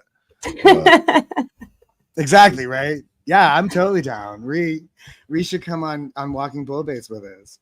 Yeah, that'd be great. Oh, cool. Let's see here. Love hearing both of your journeys. I would love to interview you both. Vanessa, what is that? Gestalt Okay. therapist. And love your studying for your passion for people. And she got the second part coming up, but what is a Gestalt therapist? It's a type of therapy. Gestalt is the man who came up with it. Yeah, it's like Freud or Jung. We speak English here now, not medical stuff. She's saying she also got sober after alcohol stopped numbing my trauma in 1989. Good for you. There you go. 20-year-old girl with a trip. I'd love to hear more. Yeah. Alcohol, man. And have you seen Ree's artwork? She does some really great stuff. No, we'll definitely check her out. We reconnecting. I like that, especially because we're made to disconnect, right? So we did up several posters for the when they did the protests in Melbourne, and it was they were just great. She has a real good eye for art. No, I can't find them right now. I'm totally down with the Aussies. It's great. Oh yeah, Aussies are fantastic. And the whole I'm still so like blown away by the protesters and stuff like that. And there's a lot of it in Australia, I think. And I poked in on Farrell Cheryl and soda dispenser the other day, and they were so sweet. She says to me, we're doing this for you guys, you and Jamie. And I was like, just kind of blew me away. Yeah, it really does. Like you were saying, the way that people care of us. So like you didn't know, I didn't know people gave a shit like that. And that's whatever. It fucks me up. But thank you. Yeah. This is true. Rhea is literally a rainbow as a person, so bright and stunning. Hey, the rainbow is the theme, man. It's Rainbow Connection, Constellation Rainbow. It's really at the rainbow. There's 2 more rainbows. I didn't arrange for these rainbows keep breaking into song. Hey, but I got my song, so I'm happy. So the rainbow is the theme, absolutely. Yeah. And let's see. But though a vision, it is an illusion. Yeah, it's and that's the thing. I think that so many people they look for that illusion of what they think life is supposed to be instead of putting in the work and making life happen the way you want it. It's hard. You've got to put in the work. You've got to put in the dedication. It's just like love. You have to be dedicated to that relationship. And if you're not, it's not going to be strong. It's it's just that's the reality of life. And I think so many people see through social media, and there's so many people in. What I love is you have so many people who aren't in relationships, have never been in a long-term committed relationship, giving people advice on how to be in relationships. Like priests telling people how to be in a The universe truly brought me where I needed to be. Yeah. I mean, that's the cool. thing. And, and that's, I can definitely see the morph from when my wife and I first met to who I am today. There's been a transition, a morph, whatever you want to call it, but we both have changed over these decades we've been together. And it's, that's important. You can't lock yourself into, well, this is who I am, this is who I'm going to be. If you're not willing to change for the person you love, then what's the purpose of being with them? Mm-hmm. And I don't look at it as change as a bad thing. I look at it as growth and a statement as to who you are and a statement about your relationship. So that's change is good and change is possible. Can't always be about me. It's unfortunate. A lot of people are really stubborn about that. They don't want to change, Right. People think, I don't know, it's an ego trip or something. Like, I just know a lot of people that are like stubbornly like, no, I'm right about it. And don't tell me and all that kind of stuff. Oh, yeah. Don't tell me is a good way of not growing. If nobody's going to tell you, you won't want anybody to tell you what's up, then you'll never know. And so many people are just willing to just give up and walk away from relationships nowadays. I think that is one of the saddest parts about it. Like you were talking about, the guy said he has to be a strong man if he wants to be with you, and then he goes. There's Dusty Soda Spencer. Sorry, there he is. I was just talking about this. Soda fountain machine dispenser bottle cap. There we go. I couldn't remember. It was Dusty Soda Dispenser. Oh, how about this?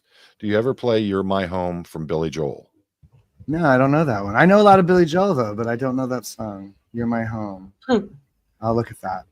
If it's not Piano Man, I don't care. No, I like that Piano Man. I like Billy Joel a lot. Bottle of red, bottle of white. I like Billy Joel. What was it called? "You're My Dream"? You're My Home. You're My Home. I like that. I like that title.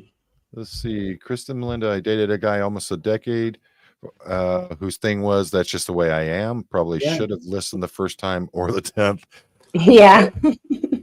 And sorry, Kristen, but that's, the truth of that's the reality of it is that you were working towards something and you were willing to be flexible. He wasn't. And his excuse was, "That's just who I am," instead of just telling the truth. I'm not willing to commit.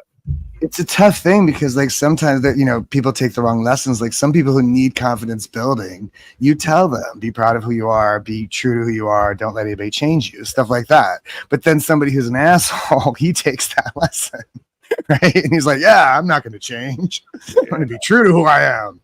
And it's not the same thing. It would be so boring if we never changed and never grew. And I mean, I think I'm always growing. I think that's the point. What you need, Vanessa, you need a hillbilly. Loving and learning.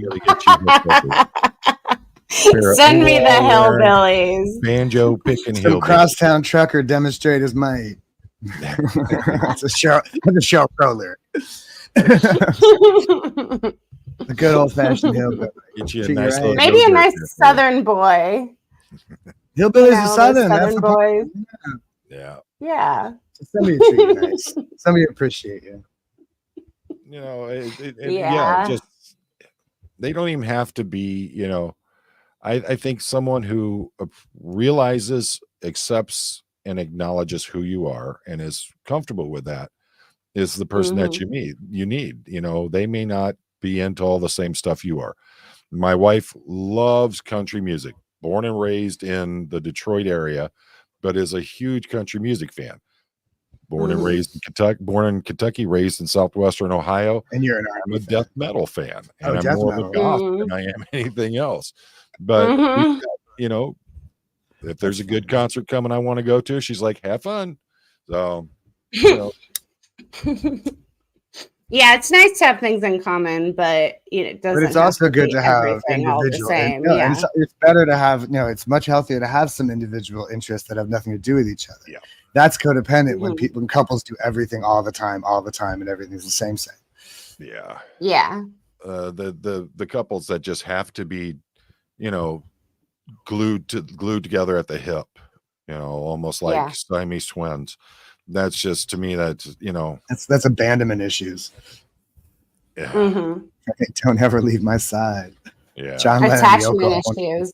Yeah. Attachment. Yeah, there you go. Oh, Lord. Daniel, how has dating post cult been for you? I don't know that I date. I don't know about dating. I can think of one date I ever went on with somebody. I don't think I've ever really been a dating person. It's just sort of like you just kind of find yourself with somebody kind of thing. I don't know how to put that exactly. But relationships have been very difficult. for me. I've just, you know, and again, like we keep talking about what, you know, coming out, because I didn't know I was coming out of something. Do you know what I'm saying? Like, so like my really kind of foyer completely away from it all. I had no idea I was away from something. I didn't know I was hiding. I didn't know I was scared. I didn't know I was running away. But yeah, I have a hard time with relationships, but relationships are hard. I don't know. I don't want to say that. I'm embarrassed. I'm literally embarrassed because I'm bad. I'm bad with people. I don't know how to like, I have very little patience and like stuff like that, like the acknowledgement and stuff. I get very angry. I get very angry when somebody doesn't acknowledge me or having my comm cut, getting my comm, you know, cutting my comm, you know, that kind of thing. Just kind of, so it's like hard. It's hard. It's hard. I find. And let's say that. You know, but you know, it goes back to the thing about once you are feeling that you're healthier emotionally, physically, I'm getting there. You know, then, you know, I mean, it's a matter of not, you know, don't rush it. It'll come when it comes. The sad thing is that between Scientology and your addictions, yeah, you missed a lot of those good years, but that doesn't mean you can't be happy. I missed a lot of development, as it were. Yeah. Oh God. And what about you, Miss V? Dating post COS. We don't like it, right? I'm rarely attracted to people. Really? Like, yeah, that's the hard part, is kind of like developing a crush on people. I think I don't love strangers, and that's like a cult thing, is I was used to always having people who were in the organization and I trusted them. So getting to know strangers is definitely a trust. Like, I have to do it on purpose. Oh yeah. Trust is hard for regular people, never mind for us. And without trust, there is no love. Yeah, I don't ever develop a crush until I really know somebody, so it kind of takes a little bit, you know. Right. You gotta keep your distance. Or what I do is just dive in headlong in some crazy fucking leap of faith kind of way that always ends up with me landing flat on my face. So I'm not recommending that. You know, exactly, witness. But you know, I mean, look at how many people literally live out the statement that, you know, insanity is doing the same thing over and over and again, expecting a different outcome. That's AA. That's an AA. That's straight out of the big book. The definition of insanity is continuing to do this, take the same action, expecting a different result. You know, and that's the thing is you see so many people that I can't understand why I can't find love. Well, you keep going back to the same kind of person every time, and they like pull it in your heart. You know, so switch it up a little bit. It's the nature of abuse to kind of like return to things that are similar in some kind of way, right? Yeah.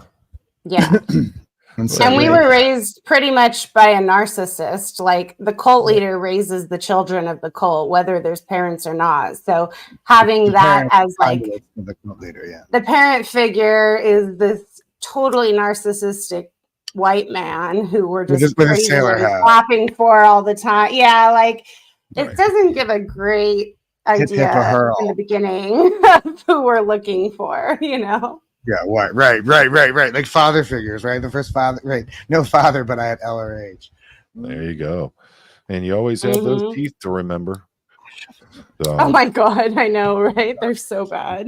Them cheaters on that boy. My goodness. He looks like a meth head. Yeah, it's to say the least. I mean, you know, he could eat corn on the cob through a screen. So that guy has some cheaters now. Wow. Such a weirdo. He's such a weirdo. But he was, you know, he was cleared of the, you know, the upper OTs. Why couldn't he just vision his teeth? You know what I mean? Like he didn't fucking heal himself. He was a fat, crazy, decrepit old man. Yeah. Yeah, exactly. With the narcissistic abuse, once you get used to that pattern of person in your life, it's very challenging to get them gone. but he was so, the crazy thing is so weird and eccentric and out there as he was able to just suck people right in. And he Yeah. And Hannah, that's correct. Is the psychotherapy cult that it practices therapy without a license. The thing is Totally. that when you look at Dianetics, I'm sorry, I got the diabetics book back there, but when you think about Dianetics and you hear so many people in the mental health world say that it appears to be just pretty much a Freudian treatment plan that Freud rejected. It was rejected because it creates a dependency on the Causes therapist. transference. Yeah. Right.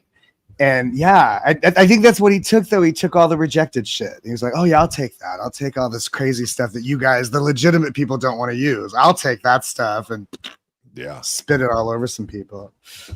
That's that's crazy thing. So what are you guys' thoughts on this whole Emily Armstrong Lincoln Park thing?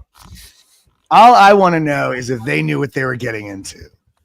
I want to know if she told them, if they knew that this shit was going to hit them, because they, other than that, I don't give a shit. She's allowed to do whatever she wants. What do people want? They want her to denounce Scientology? Why would she denounce Scientology? She has no reason to. Right. To her mind, it's fine. There's nothing wrong with Scientology. And V? I grew up in the same circles as her, so this one hits really close to home. I have quite a few good friends who are still very close to her. And so I've just kept my mouth shut about it because it's she's a victim as well. She's having to do a lot of mental gymnastics to make sense of the fact that she's a lesbian in a religion that really doesn't want gay or lesbian people in it, and they call it aberrated. So she's had to already figure that out for herself and make that all make sense. And she's actually an incredible singer. I think it's very odd hearing her with Linkin Park. Yeah, it was an interesting her mom's choice. Still in the Sea Org, so she doesn't want to lose her family. Yeah, she's at risk of losing her family, so she can't sing. And so I just wonder if the Linkin Park guys knew that they were going to have to deal with this or not. Yeah, I wonder too. Right. I just I'm just to do the change that they've made in styling to bring her on as the singer. I'm just wondering how that's going to work out for the band, because there's so many people that Chester was beloved to them. And they, I talked about it not too long ago when I was talking about Critical had called it out. There were so many people that when Bon Scott passed and Brian Johnson became the front man of AC/DC, literally death threats. And this is in a day and age before social media. Right. No, I remember that. People were very upset. But they still continued on with a very similar sound and style. I'm just wondering how this is going to work out for Linkin Park now that they've changed everything. They're changing things up to suit her style. Well, there's been also a lot of time since the end of Linkin Park, so they're allowed to evolve. I think they're allowed to change. Yeah. It bothers me that he died by suicide and she doesn't believe in mental health care. That really is underlining not okay. Yeah, that's the most disturbing part about it, is the guy she's replacing was very much about mental health. Did you guys see the interview with his son? No, I didn't get a chance to. That was interesting. He's an interesting character. Yeah, very interesting. And he's really not happy about Emily. Oh, yeah. And I really related to the way he talked about growing up at that band and how he was always being maneuvered because he was kind of in the way, and he's looking at these people like they're his family. And the fact of the matter is they're running a business, they're creating a brand and stuff like that. And so he was a real inconvenience to their narrative, to their sort of image in that way. But when he was a child, these were his uncles, these were his aunties, these were his family. And he's devastated that they've kind of disconnected from him in a very similar way to the way Scientology. Yeah. Well, it goes to show you, it doesn't just have to be Scientology. It could be any type of cult type atmosphere. Right, and there's a cult like atmosphere in a lot of the bands like that, particularly. Like there is a cult of personality that goes into being that big and being that important to people. The way that like the Grateful Dead, the way that back in the day people follow the Grateful Dead around. Now almost every band has a Deadhead type following. The Swifties and the Little Monsters and whatever Beyonce's tribe is called. Just last year, my son and I went and saw Slipknot. And I'm going there and I'm seeing people at that concert that I saw 20 years ago when Slipknot was part of Ozfest, things like that. And they're celebrating 25 years now. And wow, that's the but you see these folks. I have a friend that every time that who's the guy, Margaritaville? Jimmy Buffett. Margaritaville. Every time he would come to town, this guy was there. And he had the parrot head stuff and all the Jimmy Buffett stuff. And he was there for that every time that the country music singer that everybody loves. Every time this guy comes around, he goes to that concert. And it's like they're almost like following. Oh, yeah. Buffett, he has a Deadhead kind of following. Yeah, he does. Yeah. Oh yeah, the parrot heads are it's like some big huge traveling party. So, but then I used to do Ozfest every year, and that was a big thing too. So it's not. I'm just checking out some of the comments here. Let's see. I think it's important to remember that bands are made of people. They grow and change. I think that Mike and Chester spoke about not wanting to be put in a box after Meteora. That's always a thing. Artists, especially, they don't, want to be trapped and having to, when you have success and you have a big hit and you have something, then there's a whole slew of money people in suits going, do the same thing, and you don't want to do the same thing. Well, my thing is I'm a metalhead. I love the hardcore metal as compared to the pop metal and things like that. But for me, Linkin Park was one of those bands like Limp Bizkit, like a couple of others, that it seemed that there wasn't a movie that got put out in the 90s or early 2000s that didn't have their music in it. And I just felt I got so tired of hearing these songs over and over and over again. I just tuned out to them every time I heard them. So, I'm just amazed. Go ahead. They were on the radio all the time. Same. I agree with you. Yeah. It just became obnoxious. I mostly missed the early aughts. I was homeless, so I didn't really hear very much of it. I think we need to get Daniel to that level. Everybody's like, I'm so sick of hearing Mustard on the radio. Yeah, let's do it. I'm so sick of it. Yeah, get to the point where you just have enough money, you just don't care. So no, then you turn into P. Diddy and you got all that baby oil. Well, just don't buy all that lube, you'll be all right. So I love so much baby oil. Like 4 or 5 times already, I've overheard people talking about the baby oil. Hey, the baby oil is the most skin. All right, is the most infamous part of that whole story. Baby oil. Oh, the baby oil. Oh my goodness, Johnson & Johnson. He should buy stock. Well, I think their sales are going to drop here pretty soon. Yeah. Oh, people always buy baby oil. Oh yeah, that song right there, "Livin' La Vida Loca." Yes. Oh my gosh. No, too much. No, that's one you got to fight. I don't want to hear that. I don't want to hear it again. No. I gotta push it out of my head. You just said the title. Now it's no. I hate those songs. I hate those songs that just go on forever and just like batter themselves in your head. Hey, Macarena, shit like that, or that fucking shark baby thing. Absolutely, Mexican long hair. I used to pit all the time, but I'm too old and I don't heal quick enough for that stuff anymore.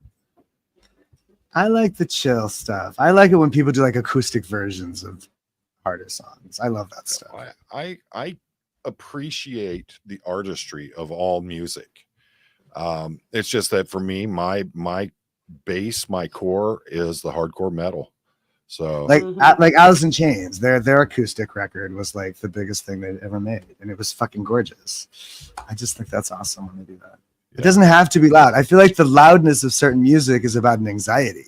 It's about an uncertainty in what you're doing, and so you scream. That's why punk is loud and disjointed and discordant and noisy, and hip hop too, because those guys didn't know what they were doing. They were just making it up. And so there's a lot of anxiety in that. And so you get loud to compensate, to make up for it. It's usually men. Well, and it's like primal scream therapy. Yeah, right. Mama, don't go. Daddy, come home. But John Lennon did a song about primal scream. You look at the musicians in a lot of the metal bands. They are, a lot of them have classical training, things like that. They are very accomplished musicians. I'm really talking more punk than metal. Oh, you're right. A lot of what identifies as metal is the classical influence. Shoot, I saw the Misfits. I saw Black Flag. I've been to a lot of those shows. So yeah, fucking Joey Ramones, or the guitar player for the Ramones. He only ever did one stroke. That's all he ever did was the downstroke. That's all he ever did. Or AC/DC gets made fun of all the time because every one of their songs is the same 3 chords. Yeah, you know what I mean. There's a simplicity to that. But that's the thing is, somebody did a video recently where they broke it down that the most popular songs of all time fall into four different chord stroke patterns, and every one of them, you can break it down and you can find that pattern within the music of the songs, and it's just it's amazing. But it shows you that people, they keep searching for that same kind of sound and vibe. So let's see. Oh, and I'm not working installation. Yeah. Yeah, I get into them too much too. Yeah. Especially the voice, because I'm always compelled to sing along. And then you can't, and then you got to sing loud because it's really fucking loud. And my God, I can't talk for days after. So I don't. Our kids get so embarrassed going to concerts with the wife and I, because we're just, we're dancing, we're screaming, we're hollering all the time. And they're just like, you guys are so loud. Deal with it. We're having fun. We paid a lot of money to be here, so we're going to enjoy what we're seeing. That's just, amen. That's what it's for. Okay, there you go. The Access of Awesome did that 4-chord video that had millions of views. Yeah. There you go. Yeah, there's so many of them out there. But we're heading up on 2 hours now, and I think that we need to do this again. And what I'd like to do is maybe offer an opportunity, like we can do pretty much every Friday night and talk about what's been going on in Scientology throughout the week, what we're hearing about, and then also do the catching up as we're doing it, see what's been going on. I want to do some regular vids. Yeah. All right. What do the listeners think? What do you guys think? Every Friday night, 8 o'clock. Do you want to see us again? Again, says Mischief. Come see the 3 seasons. I'm not working. I'm a hustler. Dan and Van on the go. Make that bank. Ain't nothing wrong with that. So, all right. So, Vanessa, any closing thoughts for everybody? No, I'm so glad you guys were here with us, hanging out. This is super fun. Oh, I see all the agains in the chat. That makes me so happy. It's just nice to talk with Poe, who's such a sweet and genuine human being, and all of you in the chat who are supporting the fight against this abusive child trafficking cult. Yeah. So I hope to do it again. I think we are the disaffected. There you go. Yeah. Daniel, how about you? That was my we are the disaffected with my Angela Davis. No, you ain't getting off that easy. What do you want? What do you want from me, man? You want me to cry? Is that what you want? Oh no, I'm going to get you to cry one of these days. You made me cry. So it's going to be your everybody's crying. Everybody hurts sometimes. Oh, thank you, Pinchy Becky, for being here with us. I got to say, and Jen Spell has been here. Yeah, Jen Spell. I think you hear right, Indigo Twin, again. Right? What? I love those kinds of songs where you can actually feel the pain in the song. Yeah, I hope yes, music with HENR. It would be a great title, like music with her. It reads as her. When you see HENR, it looks like her. Music with her. Yeah. Music with H. Somebody described my singing as music with H-E-N-R. I thought that was funny.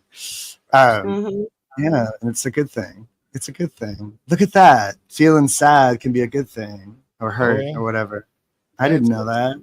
I thought that was downtone, and turbulent. Look at blues. You know, blues is the expression of pain and misery. Right. So was punk. That's what I'm saying. Like, yeah. The thing is that we all go through it and we all feel it. So that connection bonds you to that song. And you know, there's just certain songs that hit you deeper than others. Big time. Totally. Big time. Does Nat have a live going on right now? I love Natalie. Room raid. Let me see here.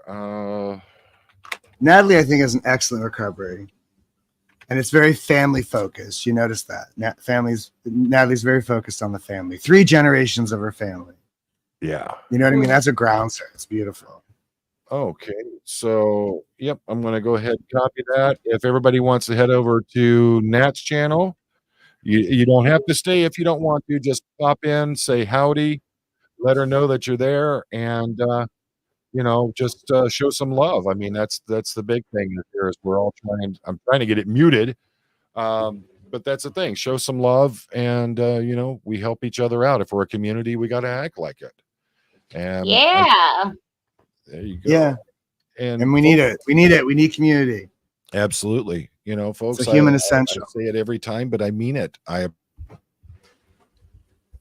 Oh, we lost him. Oh, we lost you for a moment. There you are. I don't know what's going on with our internet here. It has been crazy. You said it before and you mean it. It's the last thing I heard. Oh, okay. I appreciate everyone. I appreciate each and every one of you for being here. The Gratitude. moments that you spend with us are moments you'll never get back. So hopefully you found them entertaining, enlightening, educational, whatever you take from it, as long as you got something from it. Amen. And remember, you don't look back. Keep moving forward because life is short. You get one shot. Make it count.